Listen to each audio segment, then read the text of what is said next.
My name's Kevin Brophy, and my work in general is text-based and performance-based work. I don't really differentiate between the two. One informs the other. Oftentimes I will simulate mass media or infiltrate mass media spaces like social media, performing in digital space rather than physical space all of the time. The work is political, it's socially involved, but it's also visual. So what inspired the piece that I made while in residence at Laboratory was walking around the streets of Spokane and sort of picking up on the language of this space, specifically things like, one of the first bits of text that I read was no camping under like an overpass. And it's sort of like obvious that a traditional sort of camping isn't going to take place there. Because my work is informed by language, I was thinking like, okay, so what is happening in this space that isn't really overt, but rather like subvert or covert? And my access point is always text because it's really predicated on language, and it's some generative poetry that we like write together, right? It's half, like you are half prescribed by yourself and half prescribed by the social people around you. It's sort of like a social algorithm. We're just all sad algorithms. And this work actually is like kind of like a sad algorithm as well. So I started researching the city, and it has some dark history, and I was struck by the fact that it almost feels like anywhere America, but also like it has all of the American woes almost. So I took this text, the main text that I used was the history of Spokane from like something like 1850 to present, but present was actually like the 1960s. And it was a 2,000-page document on archive.org. If you just like read it for like 5 minutes, you'll get the gist of the entire text. It's just the same thing over and over again. I read like half the text, right? And then I decided to process it through, so like I wrote a quick program that would scramble the words, and then I wrote another program that would quote unquote like cleanse the stop words, which is like sort of like the term they use when they're getting ready to use language for AI training. They cleanse it, which is also interesting, right? Because it's like, again, talking about how the language that we use every day is like so haunted, and it has a past and a history, and yet we continue to use it. But also language is a space where we can see real change happen, and it's the first place where change happens before it like is enacted in a social way. I mean, I love calling my work a horror show, but it's also somewhat hopeful and funny. And so I processed the text until it was like smaller and smaller, and weird idiosyncrasies happened, like the word boat turned into bot. And I was like, cool, we can talk about the future there. I can have the past, present, and the future in my piece.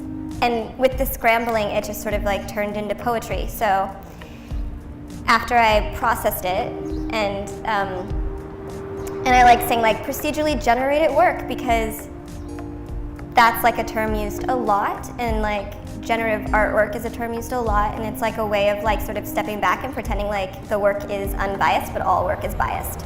So then what I did was I like sort of intervened in a physical aesthetic, not physical, but like in an aesthetic way. And I started cutting it down and down until the different passages started to like point to things that are happening currently, you know? There's like one that feels like a police brutality poem, and then there's a lot about ownership in different ways, and sort of like you can quickly make the association between like that and the appropriation of bodies by politicians and corporations alike. So the final product is a choose your own adventure strikeout history, Spokane. But Spokane's like a filler for anywhere in the States, really. It's not like pointing a finger at Spokane, it's actually just like, it's a synecdoche, right? With this piece, you can sort of like navigate in multiple ways.